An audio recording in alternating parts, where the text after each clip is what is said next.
everyone, and welcome to Dark Natter, the podcast where if this is what you want, this is what you get.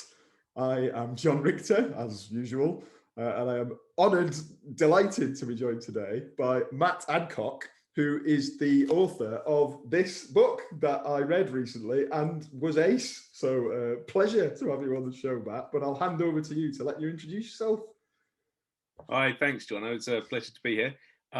I am honoured to be here. I'm a bit of a fan. I've read all your books and enjoyed them. I've reviewed one so far, but I've got more coming in terms of feedback. I'm playing with different formats of how you review them. So I had a cage fight today between two authors and put their books up against each other, which was kind of fun. So I'll find someone, I might do that to you as well. We'll see. Oh, I've been honoured. If you, there is disastrous footage online of my attempt at a white collar boxing match a couple of years ago, where I got my head completely battered and lost. So I probably would lose, but never mind. Sure, but so I've written Complete Darkness. That's my first novel. I've got some short stories out. One is in a cyberpunk anthology, which is a lot of fun. I've got a horror coming out later this year in an anthology called Cold Dread. And the editor gave me feedback on that. It's like, have you got a stone cold psychosis, Matt? I'm like, yeah, maybe. So if it scared him, I'd recommend it. What better kind of press publicity could you want than somebody thinking that you might be secretly insane? That's what you want to hear from your horror writers. But, I think so. We'll come on to your book definitely over the course of the show, because there are parallels, I guess, in the subject we're going to cover initially. And keen to talk about your book because it's great. As I said, I enjoyed it thoroughly. I don't have to say that. But I am contractually obliged to say it, but it's also true, so that makes it easier to say. But before we get to that, the format of the show is, of course, that there we go. Every guest we have on is invited to pitch a preferred piece of dark fiction to see if it passes the test and makes it into the hallowed halls of the Hall of Pain, which is kind of a Hall of Fame, but with more pain. That's the best we could. We couldn't come up with anything better. We stole it from the wrestler Mark Henry. He used to put people in his Hall of Pain, but ours is less painful than that. You don't have to get sort of body slammed and crushed to death by him, thankfully, as part of this broadcast. And as you've just tantalized not the listeners, I guess the viewers who are watching the YouTube version, the listeners won't know that you wafted a DVD before our very eyes of which movie are you pitching today, Matt? It's called Hardware, and it is a very early 90s Terminator clone, they'd called it, but it's so much more than that if you actually delve into it, by Richard Stanley, and he's a visionary filmmaker who's only made about 3 films, but not for want of trying. Well, and of course we're recording this still in the final throes, we hope the final throes of the coronavirus pandemic, and we're still all stuck at home in a sort of alleviated lockdown, but not quite fully gone. Yeah, go out, but don't go out. Go out, but be careful. But you're supposed to go out, but stay in. It's all a bit confusing. But I was back in the pub last week, which means that I'm still a bit hungover from about 3 nights ago because I'm getting old.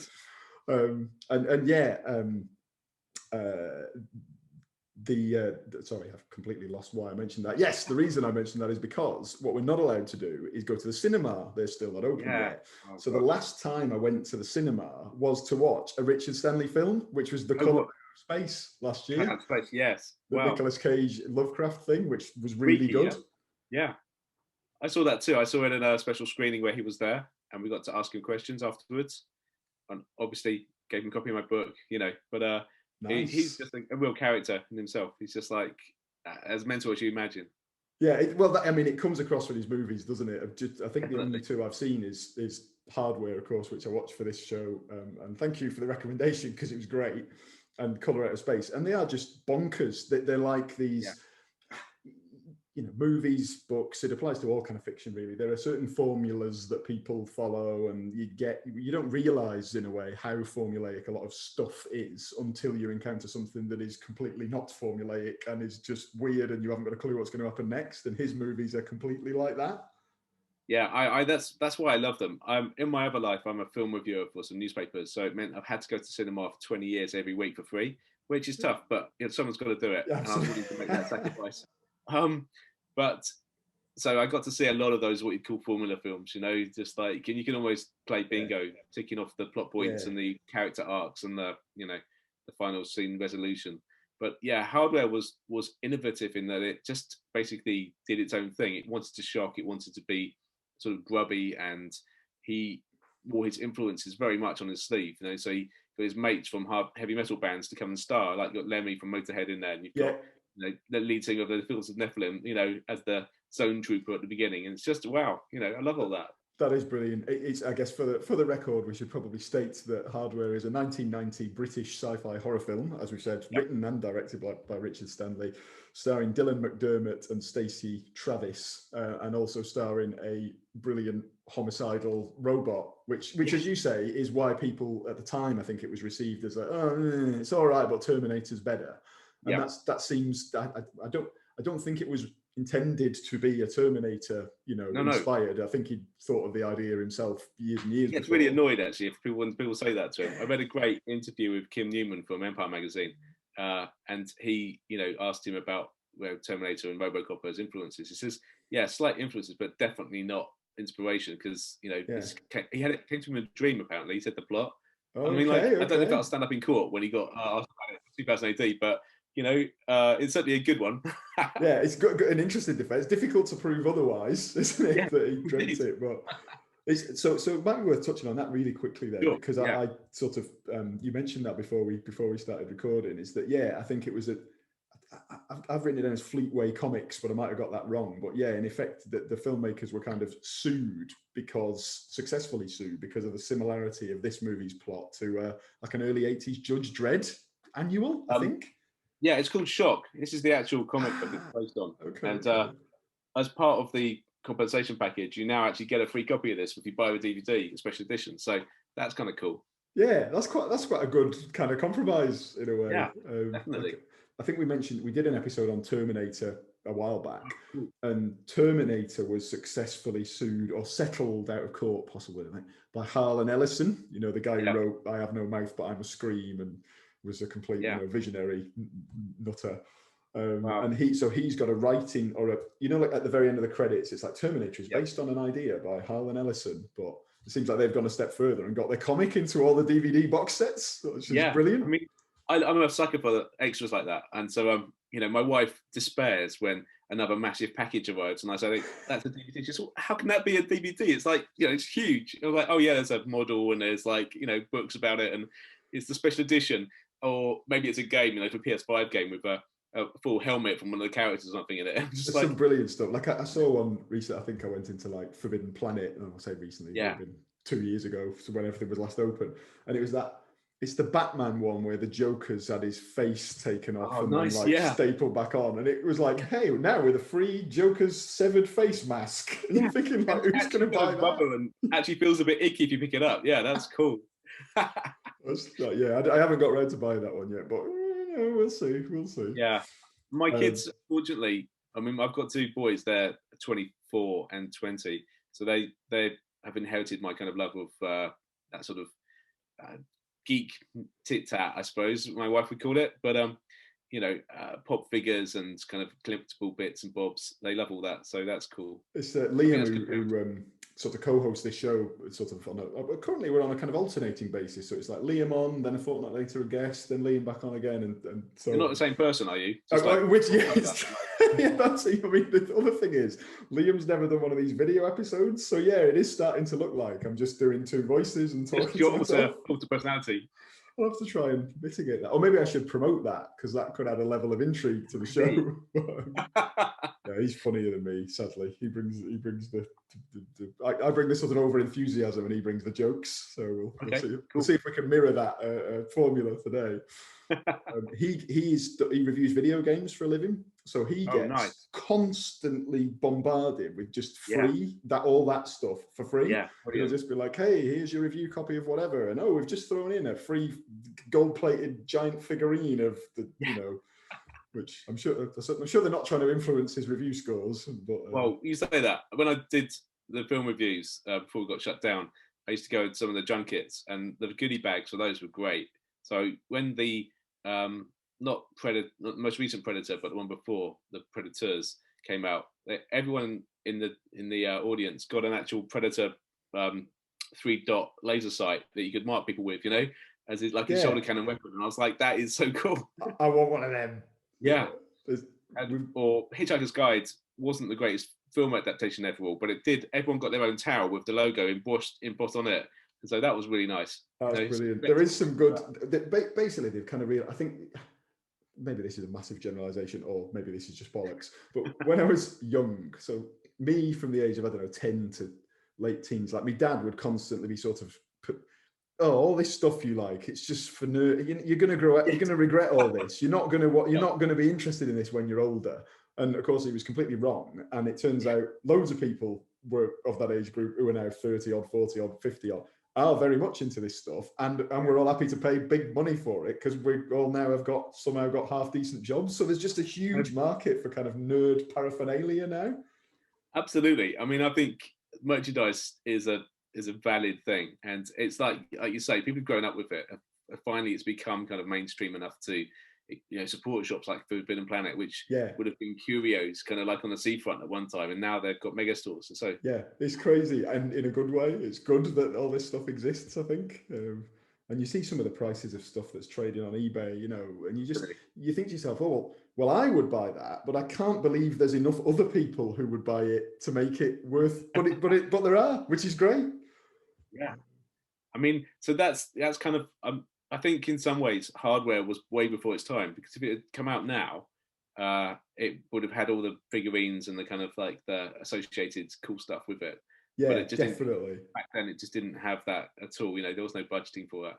Yeah, it very much seems to have fallen into the bracket of a kind of cult film, i.e. was released, not massively commercially successful, mixed reviews, but has become a cult film. And I'd never heard of it until you proposed it for this. Loved it. It's great. Living that kind of world, I would have thought it might have been on your radar at some point. But it completely had passed me by, so thank you. And yeah, maybe to sort of summarise quickly the plot of the movie. And again, spoiler alert, if anyone is sufficiently interested in hardware, please maybe turn us off immediately, go and watch the film and then come back again. But in effect, you'll probably do a better job of this, but from my, I guess, take on it was it's kind of a dystopian future science fiction thriller. I think it's set in London, or at least it was filmed there. I'm not quite sure if it's specific about where it's happening. Yeah, it's called The Zone. It could be anywhere, I guess. Okay. And it's sand-blasted, deserts of, post-atomic whatever apocalypse. Yep. Radioactive, everything. Yeah, everything's radioactive, and therefore you get that sort of like lots of sort of mutant type people with missing limbs, and that's where you get the elements of cyberpunk coming in. That you've got the kind of metal-armed main character.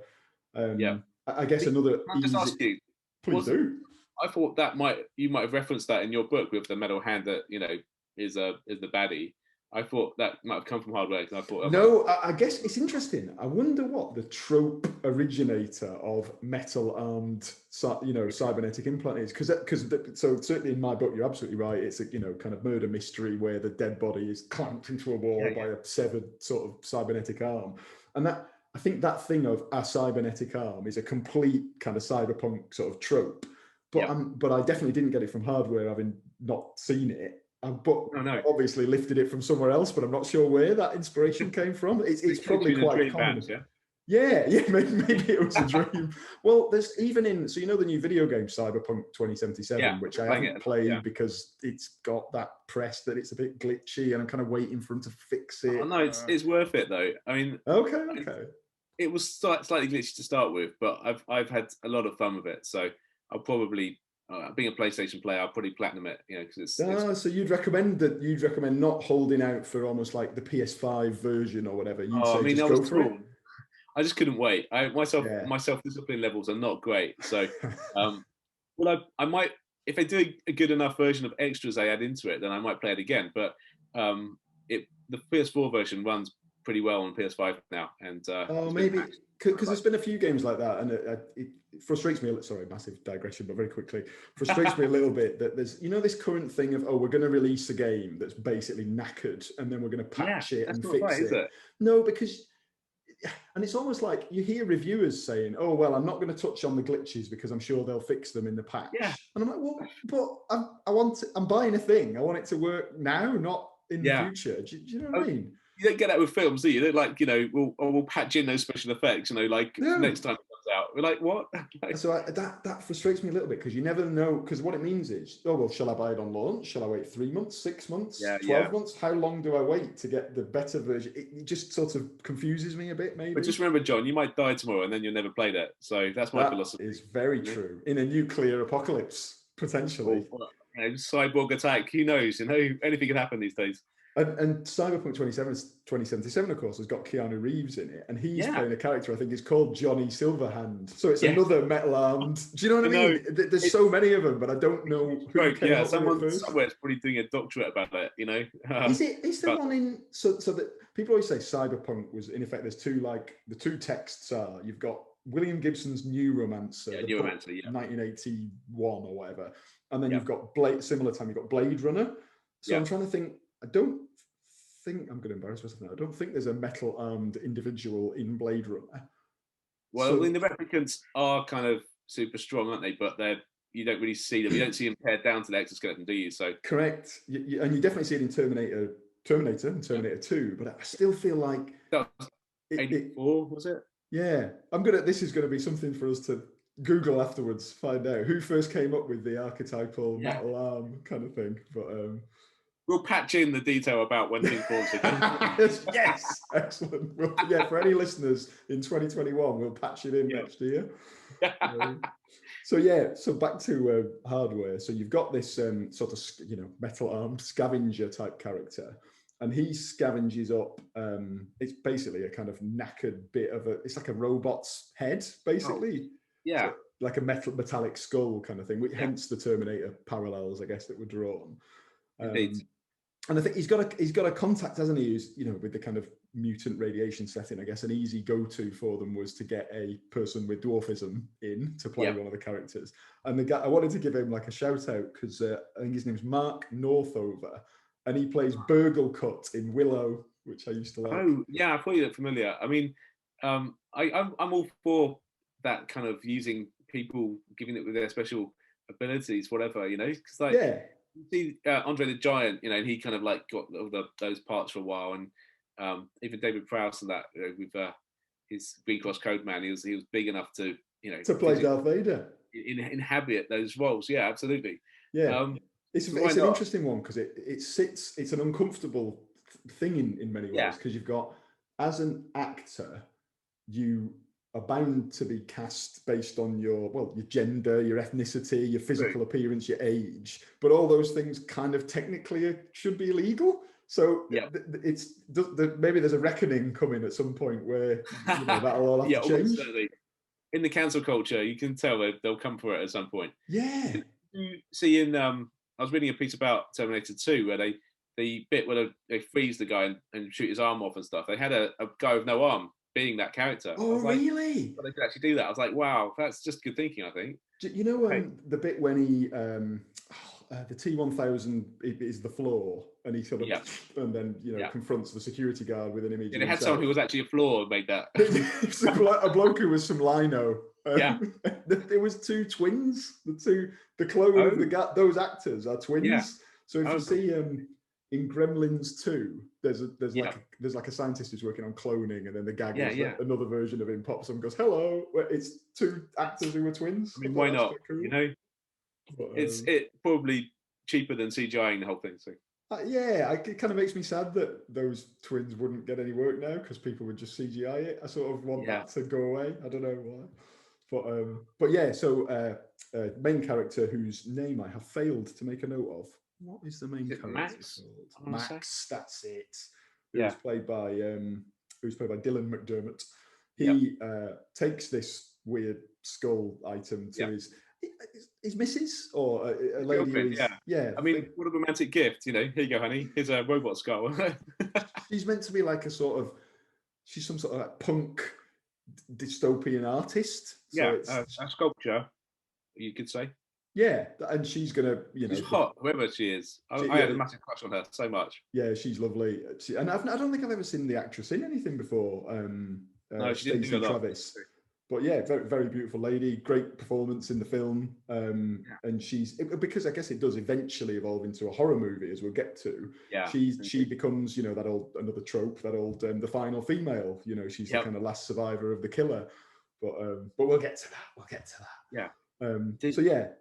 Jumping ahead, I guess, a few story beats. She makes a sculpture out of the skull, only for it to, we learn that this is the severed head of a destroyed prototype droid, 13. Basically. The Mark 13, and it is capable of self-repair. And it's handy, really, isn't it? Yeah, it's correct. It's a useful skill to have if you're spending any time as a skull. And it not only is it capable of self-repair, it's also not a fan of humans. No, that's pretty mildly, psychotic. Yeah, I think if I've sort of remembered rightly, it's the prototype is meant to be. It's like a human population control initiative. Yes. So they're just going to they've just invented murderous robots to get the population down. It's going to happen one day. You got to watch out. It could be. This could be, but like people think this is a documentary when they look. Yeah, people keep posting Tory. They'll be on the street soon. I'll tell you. Like, they'll look like Tories. It'll be terrifying.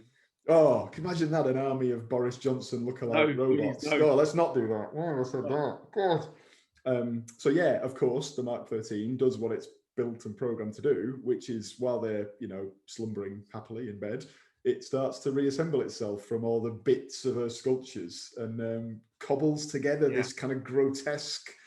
It's almost like spliced together bits of an. It's not a. You know what the inspiration was for it? I've no idea. Supposed to be, Johnny Five from Short Circuit. It's supposed to be the bad bastard version of that. So that was his idea. He basically saw Short Circuit and thought, I'll make an evil version of Johnny Five. They joked at one point saying, this is Short Circuit 3 and it's only for adults. I was like... That's fantastic. I used to love those Short Circuit films. They're good films, They were good. Fun. And there was the kind of... I'm trying to think if this is... Feels like there were loads and loads of robot films in the kind of 80s into early 90s and kind of maybe a bit less so now. Yeah, I mean... Westworld and stuff has kind of been a bit of a, androids themselves have kind of evolved past the metal robot sort of stage. Yeah. So they're more human looking. That's, I guess. You're spot on, actually. It's we've still got plenty. They're more like Blade Runner replicants that are indistinguishable than the old knackered kind of clunky C-3PO design. Yeah, but I've got a lot of love for them. Even definitely. I think Star Wars has moved away from the clunky robots as well, and that's to its detriment. Yeah. Totally agree. Another reason why it was a robot, though, because initially he thought about having a monster that rebuilt itself in a generic, but he didn't have the budget to make a monster. So having a robot allows you to be much more sparse, and it can be clunky and move like stiltedly, and people believe it because it's a robot. So you can also have a power lead to it as part of its guts hanging out, and no one would know. So you could actually have an electric model. He was working with a joystick, and it was low budget as you like, but putting the flickering lights on it and having it kind of slightly broken allowed it to do that. And it works. For any regular listeners, I have said this probably about 27 times, so I apologise to everyone who's heard this before, but it's this whole thing about CGI versus real animatronic type effects. I just think you can't fake the real thing completely convincingly. So if you can do it with real physical props, I always think that's better. So in this movie's, it's dead old. It's 30 years old. The robot holds up. I think the robot's really scary in this film. The best bit, isn't it? Yeah. I mean, some of the other effects have dated, but the you can see good thinking when it's put on the screen. And I love the bit where she's in the shower and the robot reaches in. It's very an Alien 3 precursor, where it's right in her face, kind of thing. It's like, wow. Yeah, terrifying, there's a thing. I think one of the robot's murderous methods, as well as like just drilling people in the head at one point. But it's it injects you with like what they call a cryotoxin. I don't know if that's a real thing or not. Needles for fingers. It injects poison with its needle hands, as if it needed that as a grafted on problem. It's overkill for sure. Yeah, literally overkill. Literally, But what that means is you get some really cool kind of psychedelic hallucinatory sequences. And again, they were put to save budget. Put a camera filter on, and you don't have to make things look realistic anymore. So that's kind of interesting. Yeah, it's a really good idea. And then I think at one point in his hallucination, he sees the robot in a transformed state, and it's just a bloke in a suit, which again we're back to, because that's probably quite low budget, but it works because he's hallucinating because of the effect of the the injection. So that's kind of why I nominated it. I just, the sheer creative force and imagination behind this film is what I stand in awe of, and if they ever make a film of my book, I'd love to have that much input, and that kind of like, let's try this, let's take risks, because studios, so they play it so safe these days. And Richard Stanley said he was trying to get the sequel made, but like the studios were just like, nah, you're all right. So he said, what about if we made a reboot? He goes, oh yeah, no, we might listen to that. I'm like, so he's trying to pitch the sequel as a reboot, and it's so sad you have to go that way. It is, yeah, and we understand it. It makes, I get why they can't. I mean, that's where the word risk, isn't it? If you take a risk, it is a risk. It might flop, and you're probably more likely to make money from your film if it follows X standard formula. Bloke with a metal hand in it.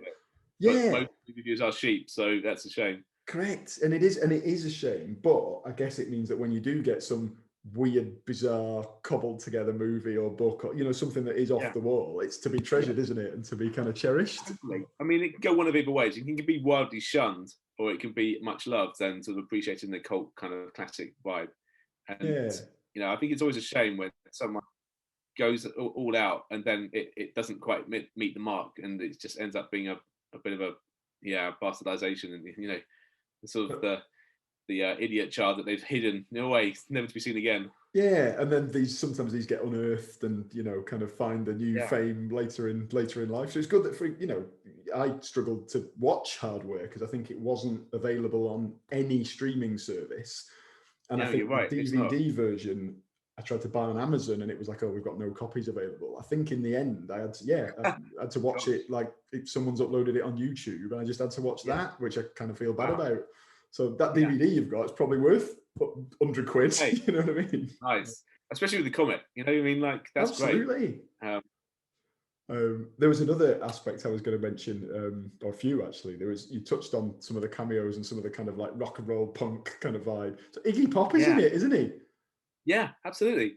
That's the voice. Yeah, and let's talk about the soundtrack as well, because I mean, like that Public Image Mark for Death, whatever it's called, the this is what you want, this is what you get. That is so well used. It's brilliant. It's great. Yeah. And I didn't know, so when I was listening to it, I didn't recognize the song. I was like, oh, I like this song. Googled it. I was like, oh, it's Public Image Limited. Yes. Yeah.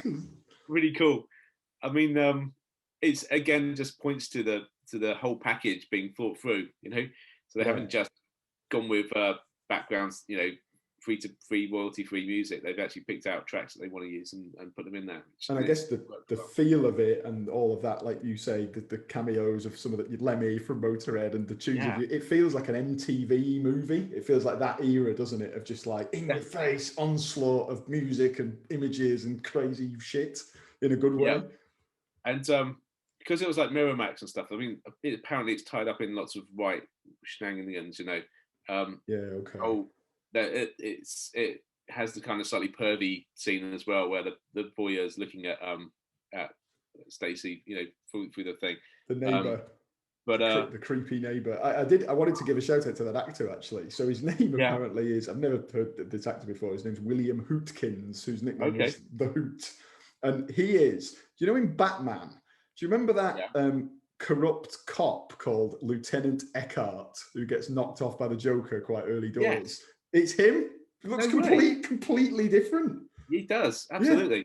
Oh, the point I was trying to make is that the Weinsteins were involved. That's kind of, you think, oh, okay, that makes sense now. There had to be a pervy scene in there. So, yeah. Oh, that's disappointing, isn't it? But and it does, I mean, whenever you see, which you do see on lots and lots of films, the Weinsteins names pop up in the opening credits, it does just cast the whole thing in a bit of these days, that's such a shame, isn't it? It's I hate it when people get tainted by their but they rightly for the misdemeanors. They should be called absolutely out.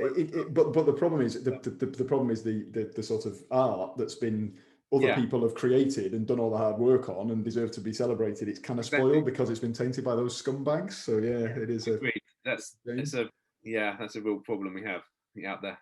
But we've talked about that before on the show. We had an episode last season where we talked about H.P. Lovecraft, who, of course, infamously a racist. Yeah. And it's difficult to separate the artist from, well, I think where we got to was it's kind of impossible to separate the artist from the art.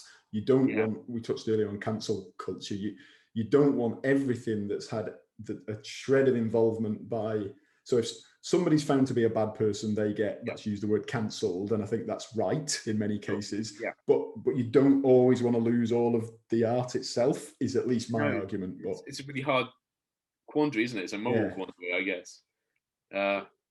Where is the merit? Where does it lie in terms of like? And it's also, you could say if a drug dealer finances a film and the film's great, but because it's made on dirty money, does that invalidate it? I don't know. Yeah, people, and this will be, people will have different views on this, and it's a debate, I guess, that'll just run forever, because we've got a load of films that the Weinsteins produced, and they exist, and we've all seen them, and we like some of them. So it's. I know, and there's some decent ones. Unfortunately, it's that's the thing. Maybe it's because, like, their deviancy, didn't permeate everything. It kind of like, you can see traces of it in places, and bits of the film that might disquieten you could point down to that. But otherwise, hopefully, there's the strength of creative force and will behind it that had nothing to do with them, and they just, Yeah, exactly. They certainly didn't, for example, they didn't write it and direct it and star in it, and all those people deserve a lot of credit for doing those things because it's a cool film. Well, maybe this is a good segue opportunity from the movie into some of your work, Matt, because certainly I would say, as having read it, there's similarities there. Sorry, yes, let me rephrase that. Let me back that up a bit. What I mean is that sort of in-your-face, crazy, unpredictable, you're not quite sure, psychedelic, what's going to happen next. That is the sense that I got from your book, for sure. Yeah, oh no, and you're right. Because I didn't want to do just another novel by the format, and it took a long time to get published because most publishers like that safety net of it having a linear arc and, all of playing by the rules, not having pages of footnotes that are longer than some of the chapters. Yeah, I love that though. I just remember, I think this was one of your footnotes. There's a thing about a game show so your book is a dystopian future, post-apocalyptic type situation. And there's a game show where there's 1,000 competitors. Whoever is currently the winner has an infinite amount of money and resources, but the other 999 have to kill him or her. Legally allowed to, and they're legally allowed to. And if they do knock them off, then they become the current top of the leaderboard and they get all the free stuff. And then it's about survival. And that was one of the many, many, many, many things that just kind of permeates the footnotes. And I was like, please write a book about that. That sounds great. Yeah, I mean, there's a lot I could take from footnotes and expand into either short stories or small, whole novel books. Readers have engaged with them in different ways, and it has alienated some people. Some people marked it down or whatever, said, it's not a proper book because it's, footnotes shouldn't be like this. I was like, well, we don't know at the moment. That's how people see it. But, surely in the future, all books might be like this. You just don't know. So. Totally agree. And there's, I think, my favourite book, which we haven't done an episode on yet, but I'm keen to. I just have to persuade Liam to read it. Is this book called House of Leaves? Don't know if you've ever seen I've heard of it. It's on my list. I need to. It's well worth your time. And that is just a mad. The book is almost not structured like a book. You're kind of like, what the hell? It's just nuts. Yeah. And so it's that whole thing, isn't it? Not following the formula, playing with the genre, playing with the format, and trying to do something original is to be commended, in my opinion. Great. Well, I'm glad you enjoyed it, and I'm glad that you got past the kind of the formatting stuff. I mean, my publisher will be delighted as well because I want to try something with the next one that's a little bit off the wall too. Excellent. I haven't seen it done before, so we've created an actual course for people that you can take if you want to learn about the human soul, the history of it, and the scientific theory behind it. And it breaks the chapters up. So by the time you finish, you actually get a certificate of engagement with this. And we can put the course online as well. I love that. That's great. Anything like that. Anything that's like a bit, we were talking, we haven't actually broadcast the episodes yet as I speak, but we did an episode on The Binding of Isaac. And it was like the video game creator, Edmund Macmillan. He did an actual reality game where he put a series of really like complicated clues in the game, but ultimately it gave you a set of coordinates, and the coordinates, there was a real thing in the real world that you could go and find. Yeah. So anything like that, that is, to me, is gold dust. So good on you. It's going to be called Our Souls. That's 2 words, not one. You know what I mean? Yes. And yeah, your book is a funny book, and it's not. Yeah. Sometimes if you try and write a funny book, you don't always succeed, and it's, you know, sometimes they can be. There's nothing worse, is there, than like a lame joke that doesn't land. You like, oh, dust weeds blowing past. You're just like, oh god. But that's definitely not the case with Complete Darkness. And is Our Souls Our Souls? Is that the title of the second book? It is, because I'm gonna love doing radio interviews with that. I'm gonna be like, let's talk about our souls. Right, that's a day one. Has one, yeah. It's sort of ruined when a Wiganer says it. That's the only problem, because we've got Our Souls, and you're like, oh. Yeah, I know. It's we'll have to see. Yes. I'll work on my pronunciation in advance. But I'll look forward to that release immensely, actually. But cheers. But were there any particular kind of parallels you would draw between your work and the movie Hardware? Yeah, I mean, I watched Hardware on when it was back on Betamax VHS days. Like, I almost wore it out, you know, my tape of it. And I just felt that he gave me inspiration that you can try different things, you know, and you can bring in pop references or cultural references that only you really get, or a small band of people. So the heavy metal kind of tropes that he used then were lost on most of the audience. Yeah. But if you're a heavy metal fan, you're loving it. You're going like, oh my goodness, look at him. Oh my goodness, I've heard that song, you know. And those kind of oh my goodness moments I wanted to have. One of my favorite reviews of my book was from a guy I was at school with. And, you know, we weren't close friends, but we obviously lived through the same cultural kind of phenomenon, films and stuff at the time. Yeah. And even lived in some of the same places. So he was getting references and little sly jokes that virtually only a few people will ever do, unless you've lived there, been there, kind of thing. No, but totally. That was kind of fun. And again, maybe it's that thing we were talking about earlier with the sort of like the merch and stuff. It's sometimes you can, no one will get this reference because it's a bit obscure, and then, well, actually no, there's probably about 100,000 million loads of people who will get the reference. So you don't need to be quite so, what's the word, shy about putting them in. Maybe. I think it's great. And I just reviewed a book by Katrina Ward called The Last House on Needless Street. It's getting a lot of love. Okay. Stephen King even gave it a really huge kind of plug, which she hadn't sold that well the first 2 books, and this was a bit touch and go. But as soon as the minute the Stephen King endorsement came in, her publisher just backed right off and we go like, "Yep, we're going to fast line this one. This is great." Yeah, but she starts one chapter with a line, and it doesn't read easily, you know. And I kind of didn't think anything of it at the time. I just thought it slipped through.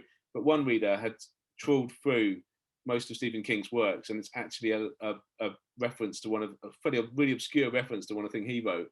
And I was like, how cool is that to have picked that up? You know, kind of like. It is, and you get into that all, and Stephen King's famous, isn't he, for his kind of like interlinked world where there's little references in one of his books to another one, and if you can weave that kind of fiction tapestry, then I think that's always got to be a good thing. I mean, I'd love to create a shared universe with people, even if it's just in passing, you know, and not get sued. So I'd have to contact the other authors, say like, can I borrow the name of your company or whatever, and just have it fleetingly referenced in this, you know? It's a brilliant idea. That's a really good idea. I am. Speaking of Stephen King, actually, I read. You get these books that are collaborations between 2 writers. I read one called, I think it's called Black House, and it's Stephen King and Peter Straub. Yeah, and it's got the OAP, the old guy in the care home who's pretending to have dementia, but he's actually a serial killer. That's such a good idea. That was a good, I like that. It's just like spoiler for anyone who hasn't read it, but there you go. Yeah, sorry, spoiler. Retrospective spoiler alert. Oh god, no! Honestly, this series is terrible for that. I'm surprised we haven't had more hate mail for doing that. But yeah, that book, this idea of writing a collaboration, it sounds brilliant, but equally, do you know what I mean? Like, I can't understand how it works in practice. It'd have to be really specific to those pair of people to find a system. I think you need to be like, there's very few people you can really class as like soulmates or creative soulmates. And I think you need to have that level of bond to really create something good together, because else it's always going to pull in slightly different directions.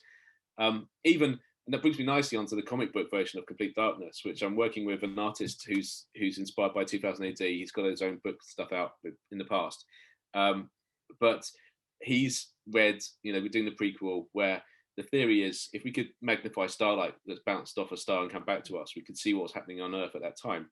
Yes. And so that's a fascinating concept.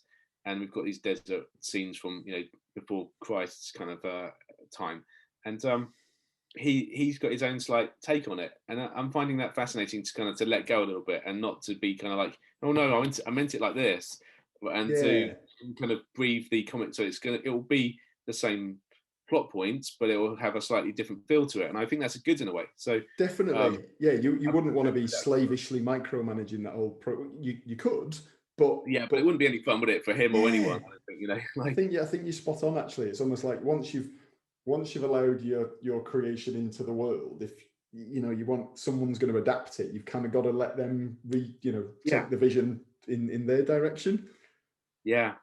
So that's going to be really exciting. I'm so stoked. I'm going to FantasyCon in September, and I'm going to be taking the comic with me there. So that'll be cool. So is that the kind of launch? Is it? I think so. We should be done by then. And about merch, there's going to be a Kickstarter, so you'll be able to get like a T-shirt tier where you get a mech T-shirt and stuff. That's really cool. That's really cool. All kind of, I'm just having a lot of fun with it. Yeah, you're doing a great job with all that stuff. I remember my copy of Complete Darkness. I think it came with some limited edition sort of art cards. Yeah, and I've got them somewhere still. But they're dead cool. I'd love all that stuff. I wish I. Thanks, man. I would like to do more of that. Yeah, I think it's a really good idea.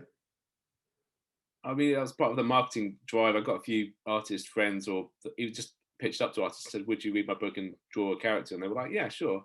And I said, "I can't pay you." They're like, "Okay, still do it." But then I took it to conferences. So I went to like different sci-fi conventions and gave out thousands of those cards. I mean, God bless him. My printer friend Nolan printed those cards for free because he believed in the project. So I had thousands of cards for no cost, which is amazing. That's brilliant. And it paid off. So when it came to pre-orders, we moved 300 copies on the first day. So that was, that was really nice. I don't think it would have done that if people hadn't had those cards in the wild, Oh, totally. And it is, we've kind of touched on this, I think, when we've had other writers on the show, that the marketing side of it, certainly for me, I am crap at it and I hate doing it. I don't know, you're all right. Thank you. But it's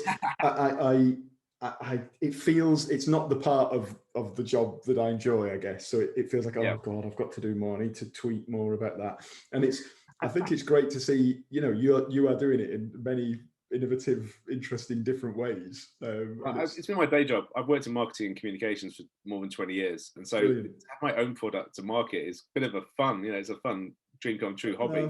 Fantastic. So hence, when I get people signing up to do the Arseholes course online, they can get the but then they'll get a free copy of the book. We'll charge them whatever to do it. It'll be kind of fun. It will be fun. Do it how you always. My rule of marketing, this is the secret for anything, is market as if you're marketing to yourself. What would you buy? What would you look at? What would you make you go, oh, that's cool? So everything I've put out has that ooh factor that I'm kind of like, secretly, I'd just love to get this. But someone beat me the other day. It was my birthday. I turned 50. I mean, gosh. Oh man. Well, many happy returns. Yeah, cheers. It's terrifying. Half century down on the clock. It's kind of like, gosh. Anyway, this reader of Complete Darkness had whittled and made Carrick 20 and Gix, who are the two main characters, actual wooden figures, and painted them in like a Warhammer kind of to that level of detail, and then posted them to me. And I was just like absolutely floored. I was like, what a fantastic reaction from a reader to actually take that much effort. It took her weeks, apparently, she said. And I was like, thank you so much. I mean, so she must have loved the book, understandably, because it's a really good book. But that's really cool. Well, a really strange way of showing that things she hates. Yeah, absolutely. And it's, I suppose we should touch on the characters actually briefly. Again, I will definitely avoid spoilers this time, I promise. Okay. But Cleric 20 is not only is your kind of online handle, but is the main character in the story. It's true. And has this really fun kind of relationship with, would you cut sidekick Gix? Yeah, he's a sidekick. He's kind of like again, if I had a robot, I'd love to be able to like have it take the piss out of me and kind of like have those kind of conversations. And it just, you can't see it, well, its eyes, because it hasn't got eyes, but you just get the sense many times that behavior of Cleric 20 is not a good person. His ex-godbot bodyguard with weaponry and stuff now just is judging him, and it kind of like and that's kind of the fun part as well, you know. Definitely, like, it's a bit like Alfred to Batman, you know, when Batman does something and Alfred's just like, no, you know, it's like that. So, or like Wallace and Gromit, you know, you've got the kind of blundering Wallace character, and then Gromit's kind of silently, constantly eye rolling, and also Hong Kong Fury was a inspiration there. Might be going back to now because that's interesting. He was a bit rubbish, but his cat saved the day all the time, and you're like, oh, okay. People forget stuff like that, you know. Sorry, complete tangent again, but like Inspector Gadget was useless, and his niece solved all the crimes. But everyone forgets this, and they think that he was a superhero, but he was a crap one. You know what I mean? So I like that idea of because it makes the main character more, hopefully, kind of like accessible. If you know, because totally. He's not great. He has no real skills. He can play PlayStation, and that's pretty much what he's best at. And drinking, you know, from womanizing. I mean, great. What a fantastic CV. But he ends up being the savior of humanity potentially through accident, and I thought that was just quite a fun dynamic to have. Yeah, definitely. We're building up to soon. Me and Liam are doing an episode on Big Trouble in Little China, which is my favourite film, and again, because it's another mad film, unpredictable, not formulaic. And Jack Burton. Do you know what I mean? Yeah, it hasn't got the widespread appeal these days. And it's very much in that cult movie category, isn't it? Where it's like people loved it, but it wasn't a commercial success at the time. But exactly the same thing again. Jack Burton, Kurt Russell's main character, is just a useless hero, and the other bloke actually does all the work when you watch it back. And it's a fun dynamic, isn't it? You know? Yeah, definitely. One of the valid criticisms or comments about Complete Darkness is it's very male centric, and it's supposed to be, and it's supposed to represent a kind of patriarchal vision of hell, where women really are just sex objects now, and you know, don't really have much license. So, having been challenged by that by some female work colleagues and others, my wife notwithstanding, I'm going to, in Our Souls, there's going to be a female lead, bisexual female, kind of like it will be a lot more diverse in its kind of character set. So that's exciting for me because and sometimes as a writer, you know, especially as a sort of tick all the mainstream boxes of like white, male, middle-aged, straight, so we all are. Species, aren't you? Like. Yeah, we're going through a journey of kind of understanding in many ways. So it's like, you know, we were all brought up in, well, I'm sure our upbringings were very different, but you know what I mean? Brought up in certain generation in certain ways with certain prejudices that our parents may have had and all these things. Yeah. And so in many ways, it's really good being exposed to, you know, social media, all new opinions, different voices, different types of people. And you do, like, I'm definitely not perfect. And you learn as you go through this kind of creative process. I had in Auxiliary, my sort of cyberpunk effort that I guess is the most closely similar in terms of our projects. I've hypothesized that in the future there might be a third gender, which is a kind of neutral gender. But somebody pointed out, well, all right, but where are all the other trans people? There's no other. Yeah, good point. You've basically said you've only got males, females, and neutrals. But what about anything else on that spectrum? And I was like, the honest answer is, didn't really think of it. Didn't occur to me. Because it's not a world, I guess, that I inhabit. So you sort of learn from that feedback process. That growing up of its time, you know, we would never, and nor should we, have like Nuts magazine again. But like back in the 90s, it was one of the biggest selling things on the planet. You know, I mean, it's how times change, and hopefully for the better that we're more enlightened. But it doesn't entirely. You know, I don't think anyone's going to be harking back to say, you know, I've got a classic copy of Nuts magazine that I need to reference. Yeah, I mean, that one's almost kind of. I mean, I speak really openly. My memory of that stuff at the time was, I don't know, what used to make me feel a bit sort of Where's uncomfortable. This going? Yeah, sorry, this is the X-rated bit of the podcast.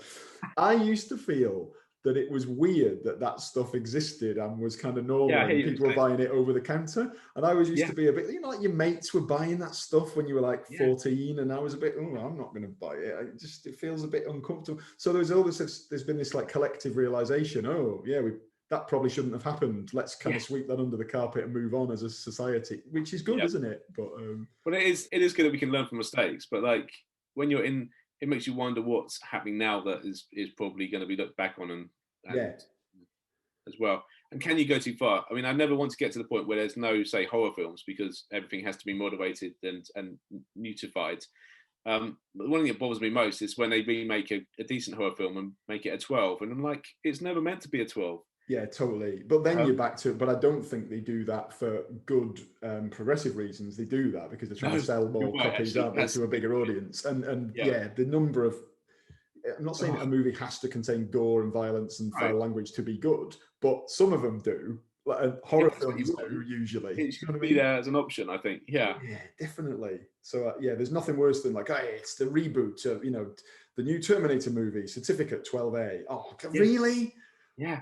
Or the RoboCop, you know, it was a great case in point, because the original one in '86 was so out there in terms of its extreme violence and everything about it, really. Paul Verhoeven just went mad for it. And then the reboot felt like, you know, meh, you know, and that's such a shame. Correct. It's funny, actually. I can't remember if I told this story before, but my fake name, John Richter, my writer name that I use for this shit. Richter, no way, it's a fake name. Who'd have thought? My fake German heritage not coming through. Richter, of course, is the baddie from Total Recall, which is Paul Verhoeven again. But I was very nearly called Bodica from the baddie from RoboCop, but I just thought it was too obvious. Yes, it's a great line, doesn't he? You know. He really does have some good lines. I mean,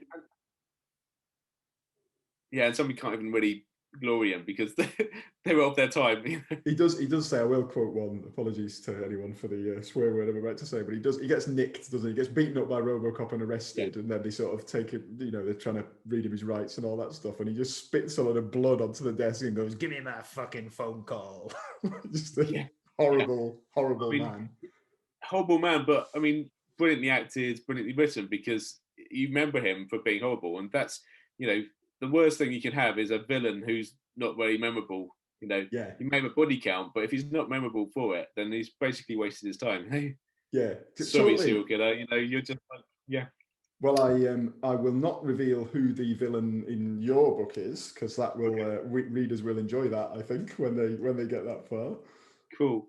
I mean, I wanted a good bad guy, as it were, and I'd like to do more with that because of the fractured narrative and sort of, you know, throwing in wild kind of like a comedy adventures of Captain Adams to break up chapters and things like this. Some people have said, I just wanted more. I wanted more the bad guy. I wanted more the good guy. I wanted to know them more and kind of go deeper with them. So I may have to, you know, revisit that in more depth. Yeah, but there's definitely a lot of stuff you could flesh out more. Loads of brilliant ideas but I like that I think I said when I reviewed the book that it feels like it's bursting with its ideas. It's like it's ideas are trying to get out of the pages. So there's do you know why? Scope for that. I'll tell you why that is. Because I met one of my all-time heroes, Ian Banks, the sci-fi author, and I was there being a fanboy, getting a book signed. But he was the best kind of author. He would spend 5-10 minutes with each person, chatting to them. And the queue would be stretching off. Everyone's like, come on, man. But like when you got there, he'd actually give you his attention and actually talk to you about meaningful stuff rather than just like suddenly, but like, right, fuck off.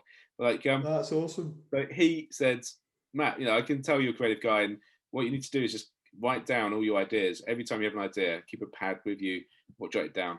Because there'll be times when you've got time, but you don't have ideas. And then just go back through all your idea resource bank and expand it into a chapter, a scene, you know, it turns out a footnote. So that's what I did, and that's why there's so many ideas per page, basically. In that, rather than it being a narrative flow of thinking, where's this character going next? I just like, oh, slam, here's another good idea, and I'll go, oh, here's another slam. That's an interesting thing. I'll put that in there. Definitely, so and I always kind of how it evolved. That's fantastic, and so many things to touch on there. Like, I totally agree with this idea of, if you've got a good idea, just crowbar it in. Don't hold it back. It doesn't quite fit. Just get them all in. That's got to lead to a better piece of work. And hopefully. Ian Banks, I mean, he's my favourite writer. We did an episode on him a few months ago. What a great... What's your favourite book of his? So my favourite Ian, and of course there's Ian Banks and then Ian M. Banks, Ian which is the sci-fi, stuff. My favourite one is an Ian M. Banks, which is Use of Weapons, because I like the twists and the structure and all that kind of stuff. But what about you? I mean, it's really hard to pick one, isn't it? But I'll pick one of each. All right. So from his Ian Banks, it's The Bridge, because it's known as the secret culture novel because it has a knife missile in it, that follows the barbarian around, but not everyone picks up on. And that's only because I missed that, and I only read The Bridge recently, and it didn't really click that had a culture reference in it. But I remember someone saying, "Oh yeah, that's secretly part of the culture." So I missed that. And imagine the joy he must have felt fusing his two worlds, and but not really telling anyone he had, and letting a few readers notice it. Yeah, that must be great. And then Ian M. Banks' books is so hard to pick one of them because I love them all for very different reasons. But I think if I had to, I might go for Surface Detail because of the fake hells. Yes. It's such a great concept that we're so screwed up that we want to virtually punish people, even though we could live forever without that if we wanted to, by uploading our consciousnesses. And you could imagine the twisted concept. I love it. You could actually in a world where potentially they're able to digitize consciousness and we can all live forever because we all want to cheat our own deaths, right? So there's a huge market for that. But you can imagine the next step, once you've got a genuine eternal consciousness, someone's going to want to stick you in a bloody hellish version of it. Do you know what I mean? Oh gosh, I mean that. Let's not have any religious nuts at the helm because that would happen otherwise. It could. The world is going to be a really weird place, isn't it? We're talking about birthdays. I've got one coming up. Streets. Did we talk about that? But So say again, Matt.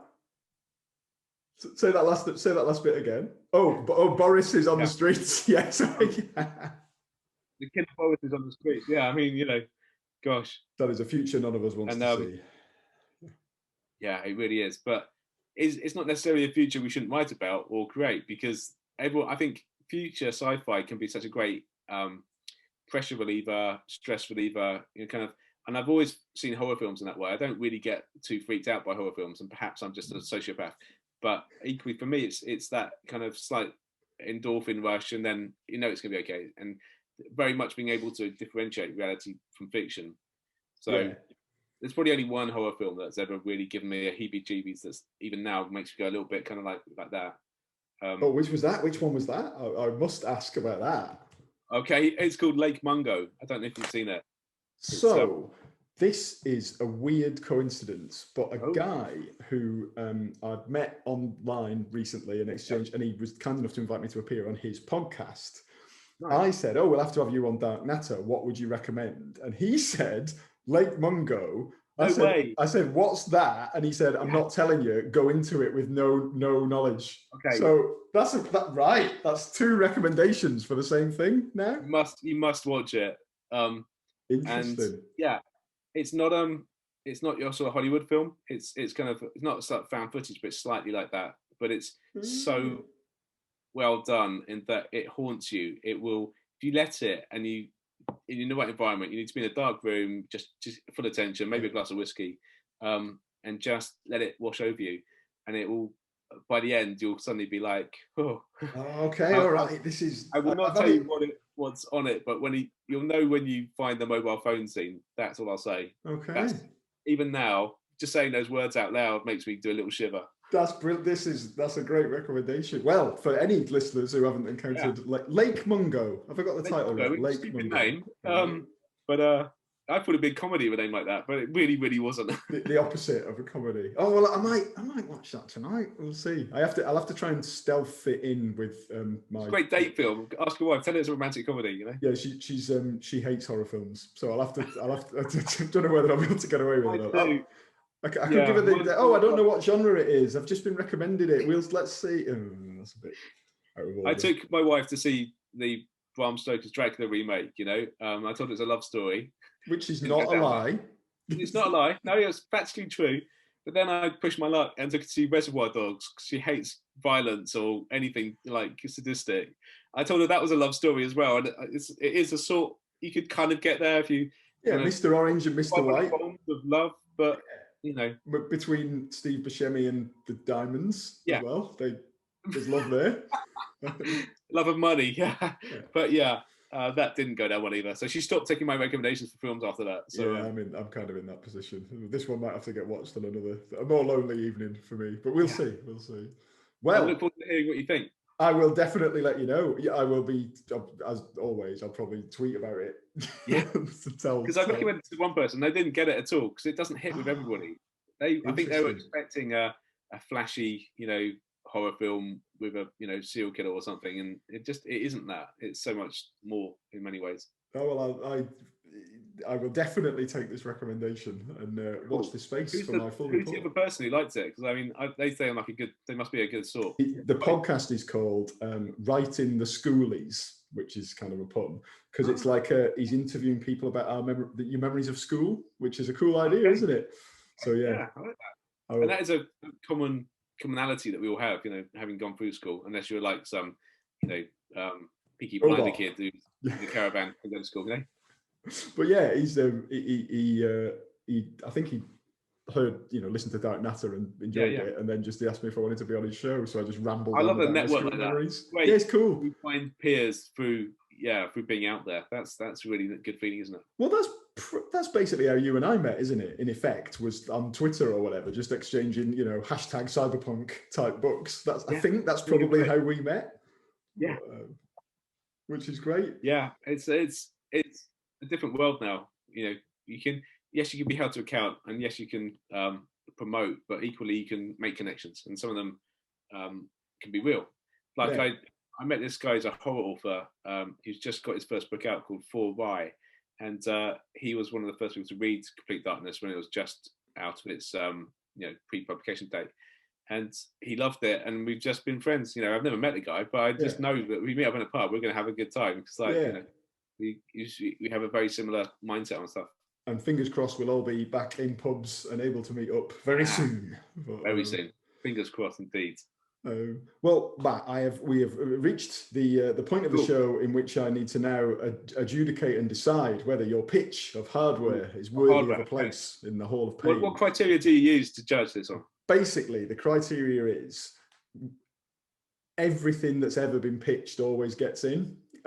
So it's not going to make it now. You remember that game show Room 101 where it was like Nick Hancock and then it was Paul Merton and they were kind of judging whether things would get it. But part of that was it was a bit spiky and he was turning some things down and accepting other things. Well, I haven't got the balls to do that, so I'm just going to accept everything. So on that basis, and also on the basis that it was a really good film. Okay, cool. Hardware is definitely accepted and it's welcomed into the Hall of Pain with open arms. Are you? Is there a list of the Hall of Pain entries somewhere? So the answer is no, other than if you go back through all the podcast episodes. So I would like to read that list. I thought that'd be kind of fun to swap. Well, what I've been thinking of doing, exactly that, is just sort of, doing like a little graphic of everyone who's in it or everything that's ever got in. And it's all a bit eclectic and diverse, as you can imagine. I think we've got everything from, like Jason, all the Jason movies are in it. But then also the Disneyland Haunted Mansion ride is in it. Okay. Trying to think of no, I've got to admit, I really fancy doing that. I've never been on that one, but I wanted to. Yeah, I have been on it, and it was a guy when I went to, let me get this right. I've been on the Euro Disney version of it because I've never been to proper Disneyland. So the Euro Disney version is not that good. One day. But yeah, that was an episode we did in the first series. I think we did. We've had a few kind of miscellaneous oddball ones. Ghost Watch, that BBC thing, which I'm not the hugest fan of Ghost Watch, but I loved it. The old Michael Parkinson thing. Maybe I need to revisit it. I think sometimes you grow into things, or you can appreciate things that you never would have done at the time. Yeah. Do you ever find that? In my old age, I find myself going back to even films that I've reviewed and said they were crap, and then actually really enjoy it and thinking like, oh man, I have to change that review. Yeah, because you change, because you are not the same person that you were when you were 30, 20, 10 years old. Yeah. It has continuity of, those people have continuity of consciousness, but it's not the same entity at all. You're completely different. So much, and that whole uploading thing, if you upload your consciousness, is that still you? Or is that, just a copy of you and all that? Oh, wow. Does it experience, will you, it will think it's got continuity of consciousness, but will it actually You know, yeah, and how will you know? Because like Altered Carbon, I loved it, but that was my main problem with it, is that, you know, your backup of you is just another version of you. So the real you will never quite, you know, you will die, and you know, and that little gap of anything that hasn't been backed up between. And if you and actually, by the logic of if the uploaded version of your consciousness had continuity, well, what if you had two versions uploaded and the original was still there? Would you experience three simultaneous consciousnesses? Surely not. In which case, they can't be the same, can they? But I mean, we get into a whole psychological minefield there. Yeah, absolutely. And well, before we venture too far down that route, maybe that's a placeholder for next time we have you on the show. We'll cut that one out. Yeah. But it's been a pleasure talking to you. Really good, man. Yeah, I really loved it, and it's nice to meet another sort of kindred spirit. I'll put you in the. You've got your Hall of Pain. I've got my kind of like list of good people, and I'm putting you on that list. So, well, what should if any listeners want to seek you out and want to, for example, check out your reviews, or indeed get a copy of the book, or what are the sort of avenues they should pursue in order to contact you and find out more? Yeah, well, I mean, you can find me on any social media as Cleric20. That's Cleric with a 20. Because in the future we'll have numbers in our names just for the hell of it. But also I have a blog, which is the Dark Matters blog. It's a blog spot, so it's got a horrific URL. It's not very sexy. It's like darkmat.blogspot.com. But if you search hard enough, you'll find it. And I mean, amazingly, it gets about 1,000 people a day reading it. So, you know, I'll take that. That's a bad. Fantastic. And also, if you try and search for this podcast, which is called Dark Natter, Google will usually auto-correct it to Dark Matter. So they'll probably find you anyway. Hey, perhaps I should put a link over to say, like, were you looking for Dark Natter podcast? Oh, fantastic. Well, thank you again, and have a lovely rest of day. I'm going to put some shelves up. It's all rock and roll. There you go. That's what. But you're going to put, you know, a metallic skull on the shelves, hopefully. Yeah, maybe. I've got to ask my wife's permission if I can do that. Yeah, that's true. It'll probably just be like some flowers and some books. Exactly the same. I put my little figures of Cleric and Geeks on it. Definitely. And well, good luck with that, Matt. And we will speak to you again someday soon, hopefully. Thanks for joining us. Nice one. Glad you enjoyed the film. Bye-bye. Cheers.